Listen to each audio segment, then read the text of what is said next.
हे बघा, कपिल सिब्बल त्यांच्या पद्धतीने त्यांची बाजू मांडतायत. आमचा जेव्हा युक्तिवाद सुरू होईल तेव्हा आमच्या पद्धतीने आमची बाजू मांडू. पक्षांतर्गत निवडणुका झाल्यात की नाही झाल्यात सर्व जगाला माहीत आहे. परंतु ज्या पद्धतीने निवडणूक आयोगाला खलनायक बनवण्याचं काम सुरू आहे युक्तिवादातनं ते आपण पाहत आहे. त्यामुळे कोर्टाचा अंतर्गत विषय आहे, यावरती मी जास्त काही बोलू इच्छित नाही आणि ते योग्यही नाही. परंतु मी पुन्हा तेच सांगतो की शिवसेना पक्ष, शिवसैनिक आणि पदाधिकारी, आमदार आणि खासदार, मग नगरसेवक असू द्या, हे सर्वजण मेजॉरिटी एकनाथ शिंदे साहेबांच्या नेतृत्वाखाली त्यांचं नेतृत्व त्यांनी स्वीकारलेलं आहे. त्यामुळे विजय हा लोकशाहीमध्ये ज्याच्या मागे जनाधार असतो आणि ज्याच्या मागे बहुमत असतो त्याचाच होत असतो. नाही, पण संसदीय पक्ष म्हणजे मुख्य पक्ष नव्हे असा देखील त्यांनी दावा केलेला आहे. हे बघा, त्यांनी जी काही बाजू मांडायची आहे ती त्यांना त्याची बाजू मांडू द्या. तो त्यांचे मुद्दे आहेत, ते म्हणणार आहेत का एकनाथ शिंदे साहेबांनी केलेलं योग्य आहे, ते एकनाथ शिंदे साहेबांची कृती अयोग्य आहे अशाच पद्धतीत ते म्हणणार आहेत.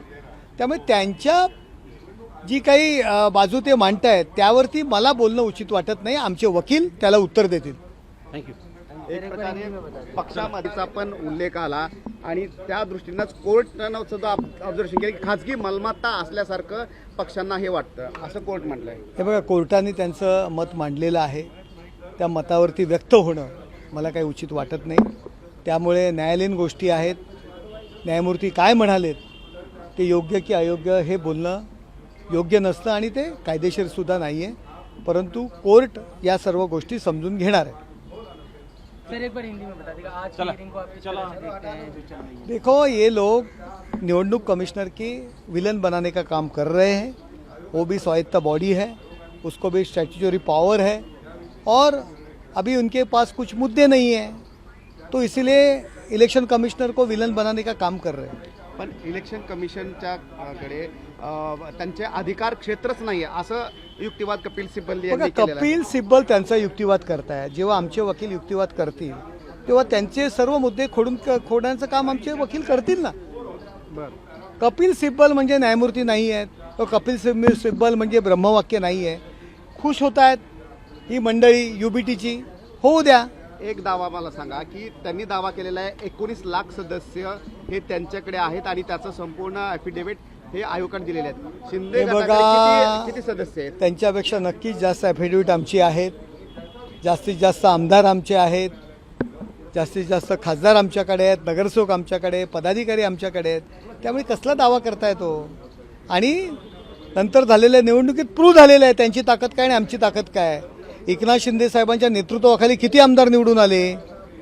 60 आमदार निवडून आले. यांचे 10 आणताना यांचं मुश्किल झालेलं आहे. त्यामुळे नगरसेवक किती यांची मंडळी आली निवडून? आज तुम्हाला सांगतो, सातारा, सांगली, कोल्हापूर, पश्चिम महाराष्ट्र असेल की ज्यामध्ये त्यांना खातं उघडता आलं नाही, त्या ठिकाणी नगरपालिका असतील, महानगरपालिका असतील, जिल्हा परिषद असतील, आमची सत्ता आलेली आहे. त्यामुळे आज बहुसंख्य शिवसैनिक पदाधिकारी एकनाथ शिंदे साहेबांच्या सोबत आहे, ते आम्ही प्रूव्ह केलेलं आहे. फक्त कपिल सिब्बल यांच्या मार्फत आम्ही ताकद आहे आमची हे सांगण्याची वेळ आमच्यावर आलेली नाही आहे. लोकांच्या मतातून, लोकांच्या पाठिंब्याने आमच्या सोबत लोक आहेत, पदाधिकारी आहेत, पूर्ण पक्ष आहे, हे एकनाथ शिंदे साहेबांनी त्या ठिकाणी प्रूव्ह केलेलं आहे, सिद्ध केलेलं आहे. सर, एक सवाल, FCRA बिल जो है वो संसद में आज जो है JPC को भेज दिया गया है. एक बार उसके ऊपर आपका क्या कहना है? देखो, इसके ऊपर डिस्कशन होना चाहिए. या FCRA बिलावरती चर्चा व्हायला पाहिजे अशा पद्धतीने काँग्रेसचं पहिल्यापासून म्हणणं होतं, विरोधी पक्षांचंही म्हणणं होतं आणि त्याकरता जॉईंट पार्लमेंटरी कमिटीकडे हे बिल पाठवलेलं. आज त्यालासुद्धा विरोध करतात. ह्या दुटप्पी धोरण आहे विरोधी पक्षांचं की जर फॉरेन फंडिंग या आपल्या देशात येतं आहे, जर ते चांगल्या कामाकरता उपयोग होणार असेल तर काही अडचण नाही आहे, कशाला कोणाचं ऑब्जेक्शन पाहिजे. परंतु याचा उपयोग करून देशाच्या विरोधात जर काही कृत्य होणार असतील, देशाच्या विरोधात या पैशाचा वापर होणार असेल तर ती चौकशी करण्याचा आणि त्याच्यावरती कंट्रोल ठेवण्याचा अधिकार सरकारचा आहे आणि त्याकरता हे बिल आलेलं आहे. प्रत्येक नागरिकाच्या दृष्टीने, देशाच्या संरक्षणाच्या दृष्टीने आणि देशाच्या अस्तित्वाच्या दृष्टीने हे बिल अत्यंत महत्त्वाचं आहे. सर एक आखिरी सवाल सर, यशवंत वर्मा साहब से जुड़ी हुई जो रिपोर्ट है वो भी सदन में आज आ गई है, कैसे देखते हैं उस रिपोर्ट को, क्या कहेंगे उसको? देखो मराठी में ही बता दीजिए. सदनामध्ये हा रिपोर्ट आलेला आहे आणि सदन याच्यावरती विचार करेल. हे बघा, UBTच्या युक्तिवादामध्ये इतर मुद्दे नसल्यामुळे केवळ निवडणूक आयोगाच्या भूमिकेवरती प्रश्न उपस्थित केले जात आहेत. त्याला विलन ठरवण्याचा ते प्रयत्न करत आहेत पहिल्या दिवसापासून. त्यात वेगळं काही नाही आहे. आणि विधिमंडळ पक्षामध्ये फूट पडली आणि राजकीय पक्षात फूट पडली नाही, राजकीय पक्ष वेगळा, विधिमंडळ पक्ष वेगळा, अशा पद्धतीच्या जे काही युक्तिवाद चालले आहेत, मला एवढंच सांगायचं आहे, विधिमंडळ पक्षात त्यांच्यासोबत कोणी नव्हतं हे तर ऑलरेडी प्रूव्ह झालेलं आहे.